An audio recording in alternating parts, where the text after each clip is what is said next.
디모데후서 4장 9절에서부터 22절까지 신약성경 346페이지에 여러분께서 19절에서부터 22절까지 한 절이고 여러분 한 절이고 나누고 있습니다. 우리 스가와 아굴라 및 오네시보로의 집에 문안 가라.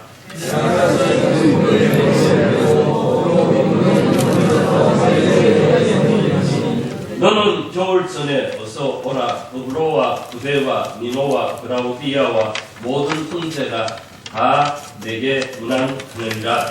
하나님께서 내 심령에 함께 계시길 바라니 은혜가 너와 함께 있으소서. 아멘. 이제 가을에서 겨울로 넘어가는 것 같습니다. 오늘 12월 1일입니다. 교회단적으로는 이미 11월 말로 한 해가 끝났습니다. 이제 오늘부터 대림절이나 대강절이라 해서 예수님께서 탄생하신 날을 바라보면서 새해가 시작됩니다. 그래서 어떻든 대접의 변화가 이루어지는 때입니다. 우리는 자연의 흐름 속에서 인생의 흐름을 배울 수 있게 해요. 자연은 인생의 스승이라고 합니다. 예수님도 자연을 보시면서 우리에게 중요한 진리를 가르쳐 주셨습니다. 밭에 씨를 뿌리는 것을 보시고 씨 뿌린 비유로 말씀하시고 공중에 날아다니는 새, 또 들에 피어있는 백합화를 보면서 내일을 염려하지 말라고 하셨습니다. 오늘 말씀해 보니까 바울은 디모데에게 이렇게 부탁합니다. 너는 겨울 전에 어서 오라. 본문의 정확한 의미를 봐서 번역을 새로 하면 이렇게 말할 수가 있습니다. 너는 겨울 전에 오기를 최선을 다해서 모든 수단과 방법을 다 동원해서 겨울이 되기 전에 나 있는데 반드시 오라. 바울이 디모데에게 아주 다급하게 요청을 합니다. 이렇게 다급하게 요청하는 것은 바울이 자신의 죽음이 임박했다는 것을 알았기 때문이었습니다. 그가 네로 박해로 인해서 두 번째 로마 감옥에 갇히게 됩니다. 1차로 갇힐 때는 한 2년 동안 로마 감옥에 있었습니다. 그러나 감옥에 있었지만 실제적으로 좀 자유롭게 사람들을 만날 수가 있었습니다. 아마 미결수였기 때문에 그렇지 않나 그렇게 생각을 합니다. 그리고 풀려나서 4년 동안 생활하다가 네로가 기독교인들을 대박게 할 때 아마 바울이 잡혀 들어가서 감옥에 갇혀 있는데 그때는 내가 이제 순교를 당할 것이다. 그것을 직감을 했습니다. 그래서 오늘 말씀 전인 6절에 보면 그때 마음을 이렇게 표현하고 있습니다. 전제와 같이 내가 벌써 부어지고 나의 떠날 시각이 가까웠다. 전제라는 것은 하나님 앞에 번제라든지 화목제라든지 그 제사를 드릴 때 불로서 태워드리지 않습니다. 그 제사 가운데에서 마지막 단계에 가면은 불씨가 약해지고 좀 그렇게 하지 않습니까? 그때 포도주를 부어서 다시 불의 힘을 세게 만듭니다. 그래서 받쳐진 재물을 완전히 태우도록 그때 드리는 제사를 가리켜서 전제라. 포도주를 부었기 때문에 상당히 향기도 많이 나고 모든 재물이 온전히 태워지는 것을 보여주고 있습니다. 바울이 자기의 인생을 그렇게 표현했습니다. 포도주가 재물 위에 완전히 쏟아지는 것처럼 이제 내 생명이 끝나게 되었다는 것입니다. 그래서 에베소에 있는 그의 영적인 아들인 디모데에게 여기 오늘 말씀 9절에 보니까 너는 어서 속히 내게 오라.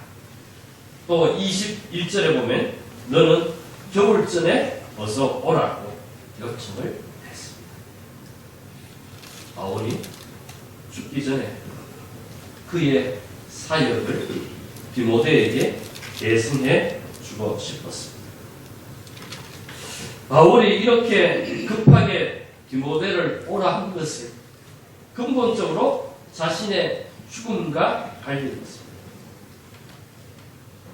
그리고 또 현실적으로 보면은 겨울이 오면은 지중해에 의해서 항해가 불가능합니다. 이미 바울이 로마로 올 때 그 압송당에서 올 때 지중해를 경험하지 않았습니까? 유라구라 강풍이 일어났어 배가 파선이 되어서 죽다가 살았습니다.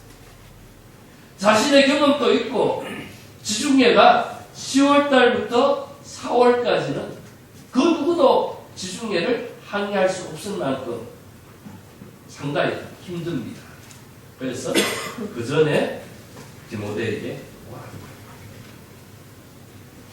개인적으로 볼 때도 바울이 지금 매우 고독합니다. 또 겨울이 오면 로마의 살인적인 추위가 있기 때문에 디모데가 속히 오기를 원했습니다. 그래서 디모데가 올 때 13절에 보면 이렇게 말합니다. 너가 올 때 내가 들어와 가보의 집에 둔 겉옷을 가지고 또 책은 특별히 가죽 종이에 쓴 것을 가져오라고 부탁했습니다. 로마의 겨울은 우리나라와 같은 위도가 한 45도죠. 45도이기 때문에 저쪽입니다. 우리는 36도 밑으로 있지 않습니까? 45도는 두만강 유역의 함경북도 해령이라는 곳과 이 위도가 같습니다. 함경북도 해령은 김일성 첫째 부인 김적수가 태어난 곳이 거기가 아닙니다. 엄청나게 겨울이 춥다. 지금도 감옥 생활이 춥고 배고프지만 당시는 상상을 초월한 고통이 있었다고 생각합니다. 보통 심리학자들이 그렇게 말합니다. 사람이 제한된 환경에 들어가서 자유롭지 못할 때에는 세 가지 고통을 느낀다. 첫 번째는 충분히 잠을 잤는데도 또 자고 싶다. 두 번째는 양껏 먹었는데도 배가 고프다.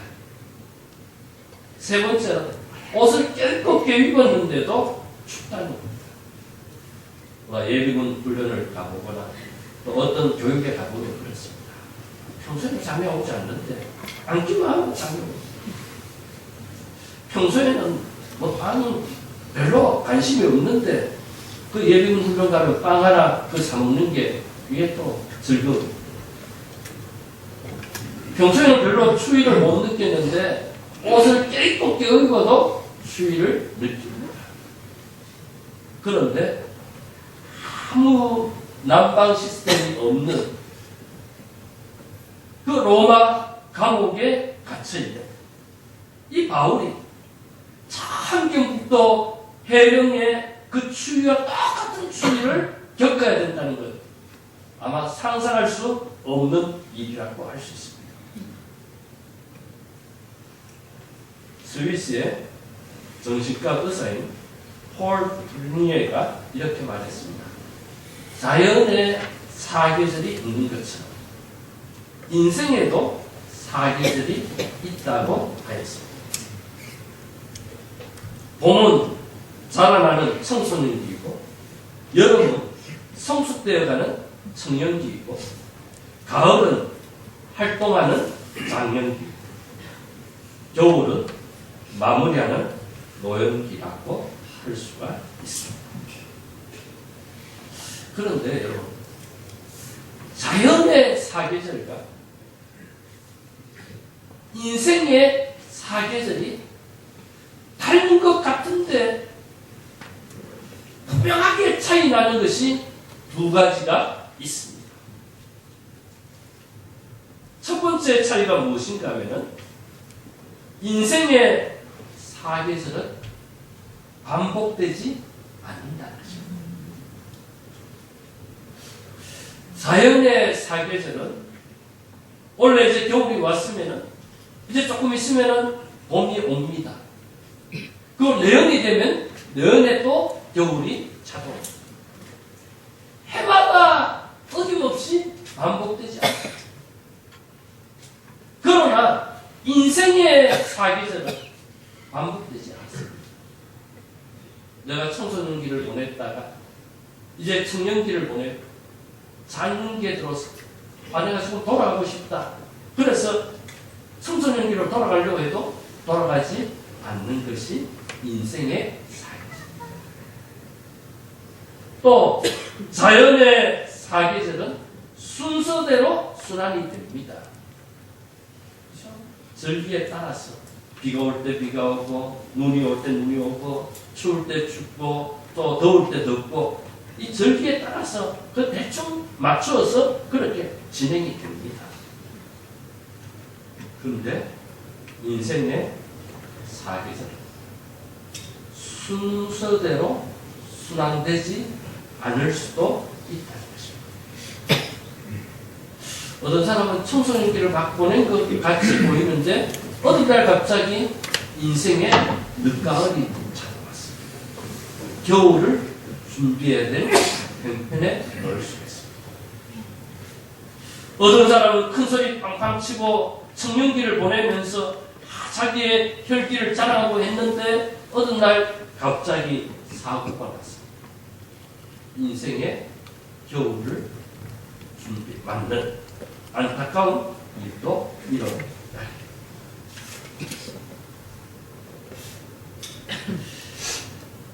그렇기 때문에 우리가 인생의 사계절을 살아갈 때 우리가 꼭 기억해야 될 것은 우리는 두 계절을 살아야 됩니다. 현재 내 나이가 가리키는 계절을 살아야 됩니다. 그리고 또 하나는 겨울을 준비하는 늦가을을 살고 있어야 됩니다. 언제 슬그머니 아니 언제 갑자기 내 인생의 겨울이 찾아올지 모르니까 내가 인생의 겨울을 맞이했을 때 어떻게 해야 되는가? 내 인생을 준비하며 살아가야 된다는 것입니다. 인생은 두 번 다시 돌아오지 않습니다. 그래서 인생을 가리켜서 일생이라고 그렇게 부르지 않습니다. 저는 늘 살아갈 때마다 이런 기도를 합니다. 라이노드 리버가 했던 기도가 아닙니다. 하나님, 고칠 수 있는 것에 대해서는 그것을 고칠 수 있는 용기를 주시고 고칠 수 없는 것에 대해서는 그것을 받아들일 수 있는 냉정함을 주옵소서. 또한 고칠 수 있는 것과 고칠 수 없는 것을 식별하는 지혜를 주시옵소서. 늘 좀 이런 기도의 자세로 오늘 하루 살아야 돼요. 며칠 전에 후배 목사가 위임식이 있어서 가니까 그때 설교하는 목사가 이런 말을 했어요. 민감할 때 민감하고 둔감할 때 둔감하자. 그러면서 우리에게 따라해보라고 합니다. 여러분도 한번 따라 하시기를 바랍니다. 민감할 때 민감하고 민감할 때 민감하고 둔감할 때 둔감하자. 둔감할 때 둔감하자. 참, 그 말을 듣는 게 맞는가? 우리는 민감하지 않아야 될 것에 대해서 너무 소심하게, 너무 민감함으로 통해서 그것이 나의 삶을 발목을 때로는 둔감하게 넘어가야 되는데, 그렇죠? 그때 그 민감해버리고. 근데 반면에 또 민감해야 될 때는 또 둔감해서 옆에 다른 사람에게 상처를 줍니다. 다른 사람을 아프게 하는 경우가 있습니다. 리버의 기도처럼 내가 할 수 있는 것에 대해서는 용감을 주시고 내가 할 수 없는 것은 냉정하게 받고 할 수 있는 것과 할 수 없는 것을 구별할 수 있는 지혜를 달라. 우리 모두에게 인생의 겨울이 찾아오고 있습니다. 우리 교회가 40년의 세월을 보내고 또 새로운 40년을 출발하고자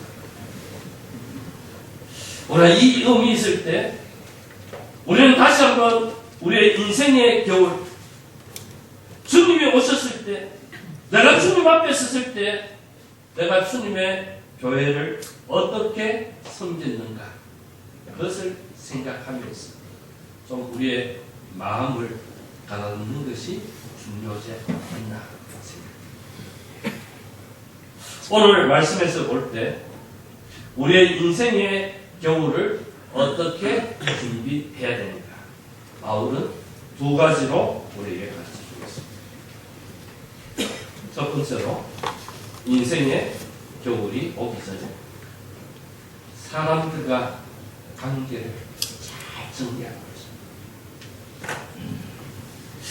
인생의 겨울이 오기 전에 좀 주변을 살펴보고 사람들과의 관계를 원만하게 가져가야 됩니다. 로마 감옥에 갇혀서 순교를 기다리는 바울은 처절한 고독감에 빠져 있습니다. 자신의 주변을 살펴보니까 누가만 남았습니다.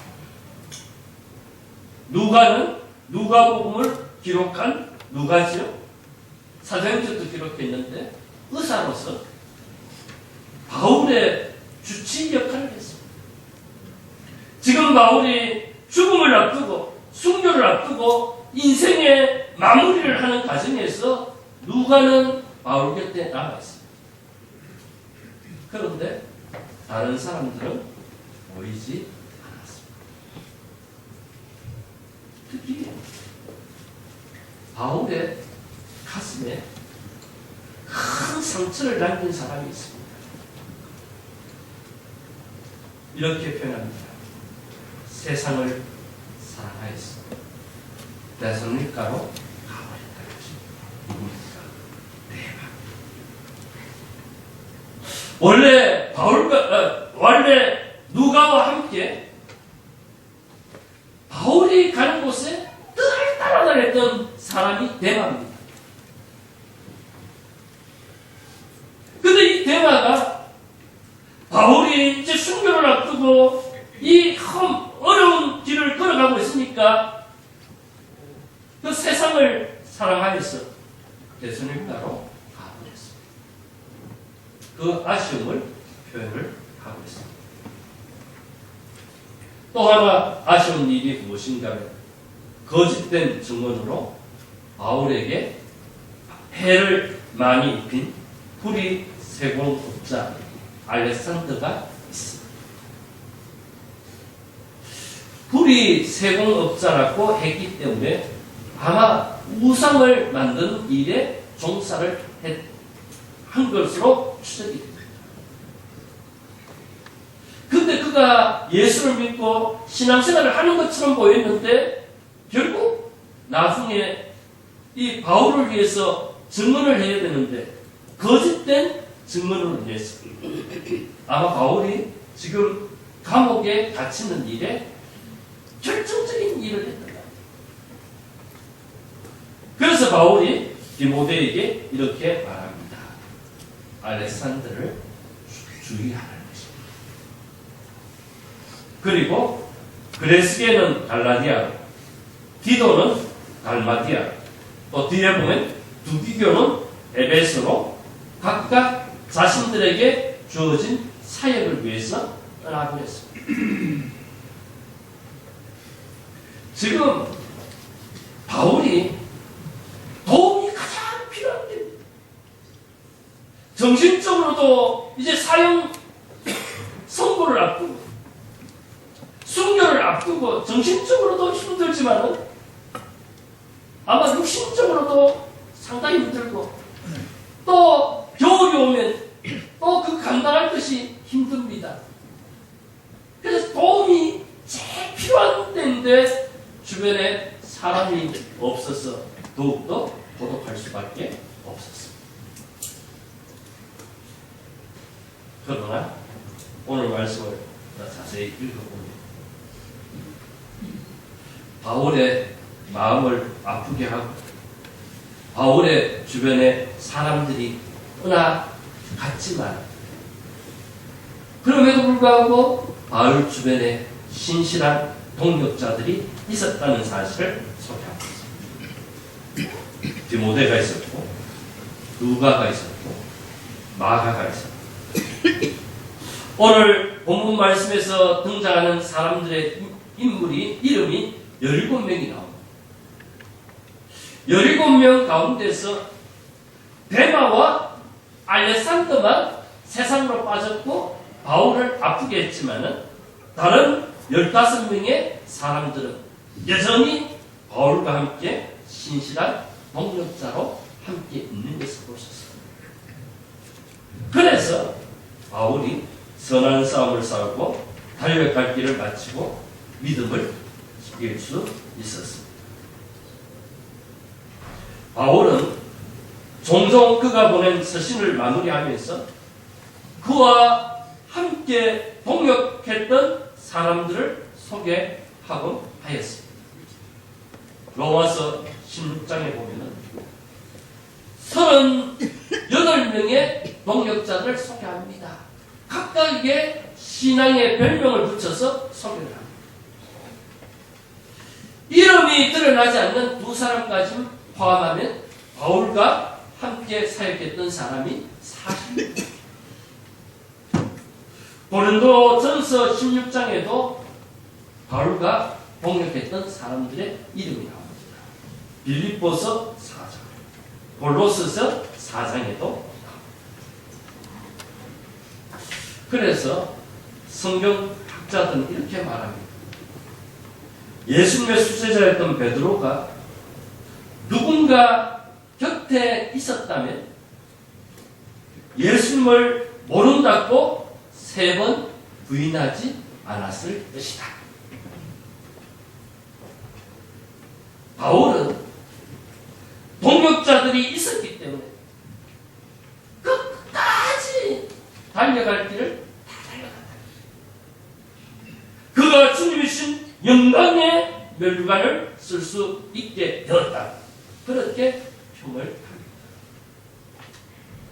바울은 어느 곳에 가든지 또 무슨 사역을 하든지 항상 동역자와 함께 일하였습니다. 사랑하는 성도 여러분, 우리도 함께 일할 줄 알아야 합니다. 특별히 원래 우리 교회의 표어가 무엇입니까?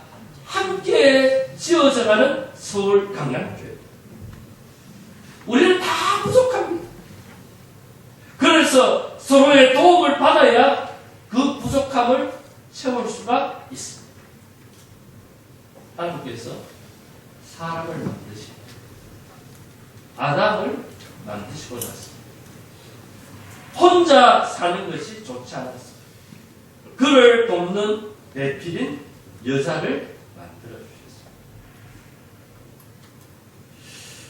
교회에도 많은 지체들을 주셔서 서로 협력하여서 몸의 유익을 이루도록 하셨습니다. 그렇기 때문에 우리가 서로 함께해야 함께 지어져가는 서울 강남교회를 이룰 수가 있다. 바울은 인생의 겨울이 오기 전에 그와 함께했던 동역자들을 찾았습니다. 심지어 그를 실망시키고 또 그에게 해를 끼친 자들도 그가 저주하거나 싫어하거나 그러지 않았습니다. 오늘 말씀 16절에 보면 이렇게 말을 합니다. 그들에게 허물을 돌리지 않기를 원하노라. 알렉산더의 거짓된 증언으로 바울이 죽임을 당합니다. 그러나 그 알렉산더에게 허물을 돌리지 말라. 데마가 세상이 좋아서 바울 곁을 떠났습니다. 그러나 데마에게 그 허물을 돌리지 말라는 것입니다. 서로 사랑하며 인생의 겨울을 준비하였습니다. 사랑하는 성도 여러분, 이제 계절이 가을에서 겨울로 넘어갑니다. 앞에서도 말씀드렸지만 우리의 인생의 겨울은 인생의 계절과 관계없이 어느 날 갑자기 우리 모두에게 불쑥 찾아옵니다. 그렇기 때문에 오늘 우리 모두가 인생의 겨울을 준비해야 됩니다. 가장 먼저 가장 힘을 쏟아서 해야 될 인생의 겨울의 준비가 무엇입니까? 주변에 있는 사람들을 챙겨야 돼요. 지금까지 나와 마음이 맞아서 함께 즐겁게 행복하게 함께 동역을 했던 분들도 소중히 여겨야 돼요. 그러나 나를 배반하고 나에게 아픔을 주고 나에게 결정적인 고통을 주었던 자들도 우리가 어떻게 해야 됩니까? 용서하며 그들을 품어야 됩니다.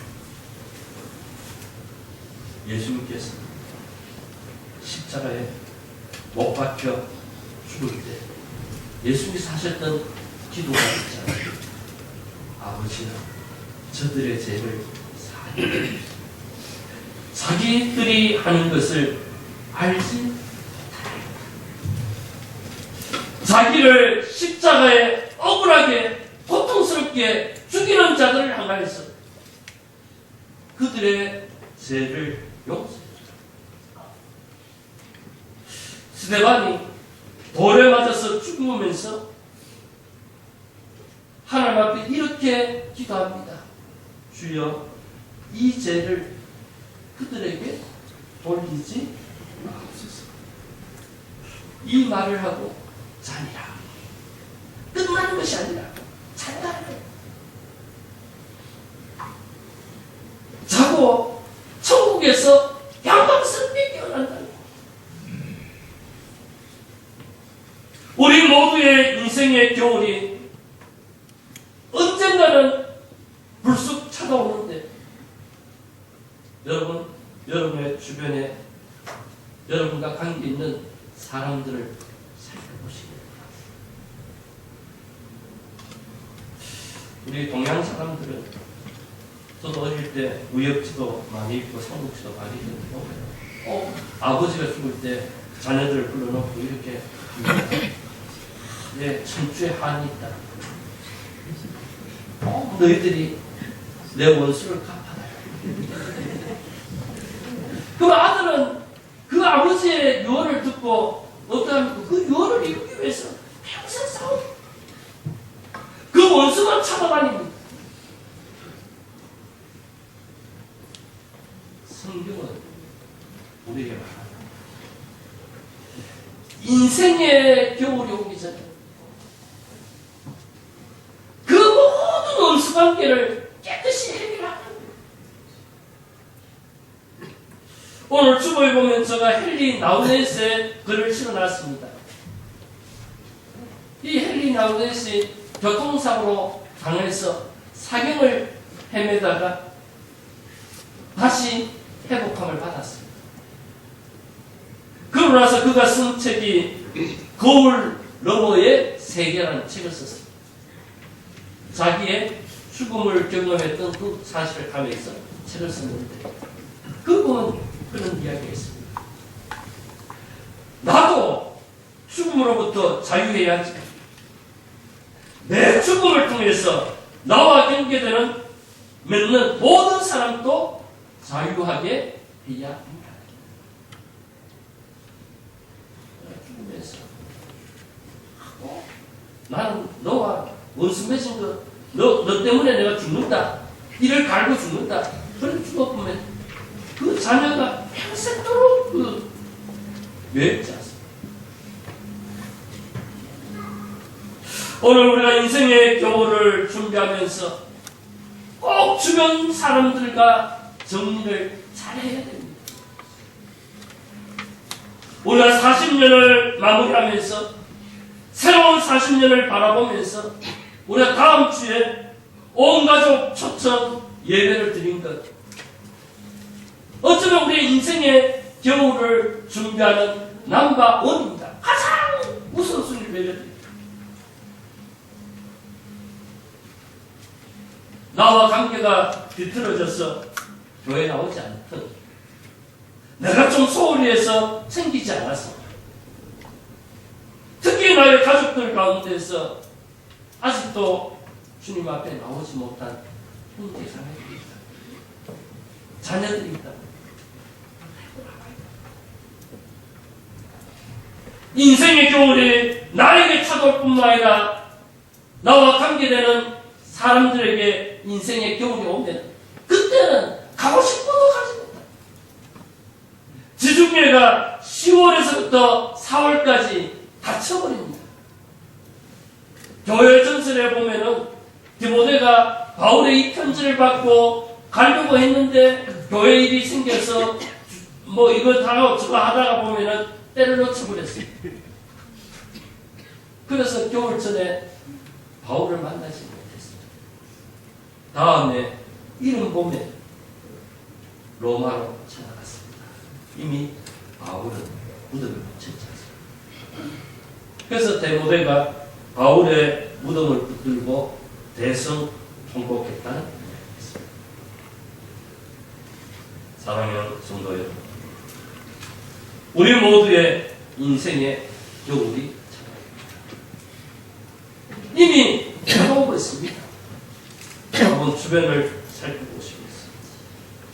좀 나와 관계 있었던 사람들, 혹시 나 때문에 상처받은 사람, 아니 나에게 큰 상처를 주고 떠나버린 사람들, 그래서 가슴에 한을 맺힌 사람이 있다면 우리 다 풀어야 됩니다.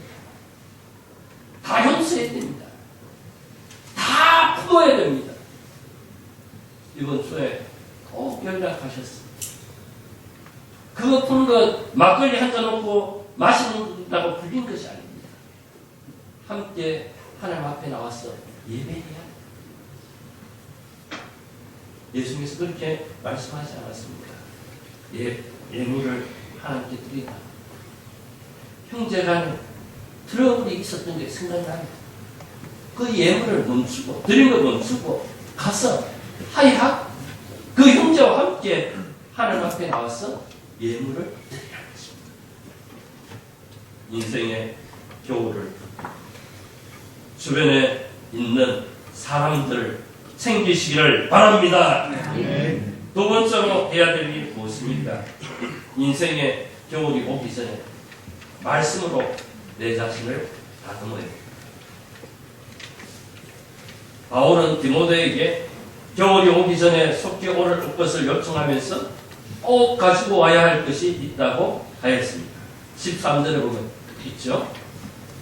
내가 올 때 드로아 가보의 집에 둔 겉옷을 가지고 오고 또 책은 특별히 가죽 종이에 쓴 것을 가져오고. 겉옷은 앞에서 말씀드렸던 것처럼 로마의 매서운 추위를 피하기 위해서 겉옷을 가지고 옵니다. 가죽 종이에 쓴 책은 성경을 가리킵니다. 구약 성경을 가리킵니다. 바울은 하나님 앞에 설 날이 가까이 오면 올수록 더욱 하나님의 말씀을 의지하였습니다. 사망의 음침한 골짜기를 다닌 것 같은 혹독한 어려움을 당할 때에도 그가 의지할 수 있는 것은 오직 하나님의 말씀이라는 것을 절실히 깨달았습니다. 바울은 주변에 있던 사람들이 자신의 안전을 위해서 그를 버리고 떠났지만 하나님의 말씀은 그에게 큰 힘이 되었습니다. 오늘 말씀 17절에 보면 이렇게 말합니다. 주께서 내 곁에 서서 나에게 힘을 주심은 나로 말미암아 선포된 말씀이 온전히 전파돼 모든 이방인이 듣게 하려 하심이니 내가 사자의 입에서 건짐을 받았다. 그래서 하나님의 말씀. 내 주변에 있는 사람들이 어려움이 있으니까 다 떠납니다. 내가 잘 나갈 때는 막 아무도 오고 연락 오고 막 난리 피웁니다. 그래서 내가 좀 어려움을 당하니까 뿔뿔이 자기 길을 찾아서 가버렸어요. 그렇다고 해서 바울은 실망하거나 좌절하지 않았습니다. 하나님의 말씀을 의지하고 하나님의 말씀이 선포된 말씀입니다. 반드시 나와 함께 한다는 사실을 믿었기 때문에 그가 사자의 입에서 건지심을 받는 그런 놀라운 역사가 나타납니다. 우리는 인생의 겨울이 오기 전에 우리가 하나님의 말씀으로 돌아가야 됩니다. 우리가 끝까지 의지하고 끝까지 우리가 붙들어야 될 것은 하나님의 말씀입니다. 이 말씀이 우리에게 능력으로 나타납니다. 이 말씀이 우리의 삶의 모든 어려움을 이길 수 있는 지혜를 주심을 믿으시기를 바랍니다. 우리가 그래서 40년을 정리하고 새로운 40년을 시작할 우리의 신앙 고백이 말씀입니다. 여러분 한자 한자 기록할 때 그냥 기록하지 마세요. 이 한자 한자가 하나님께서 나에게 선포된 말씀이다 생각하시고 내가 사망의 음침한 골짜기를 지나갈 때 내 사랑하는 모든 사람들이 내 곁을 떠난다 할지라도 주께서 나와 함께 하신다는 사실을 이 말씀을 통해서 깨달으시고 말씀의 능력으로 우리의 인생의 겨울을 준비하고 있습니다. 어떤 어려움 가운데서 어떤 고난 가운데서도 하나님 주시는 능력의 말씀으로 넉넉히 이기는 저와 여러분들 다 되시기를 바랍니다. 네.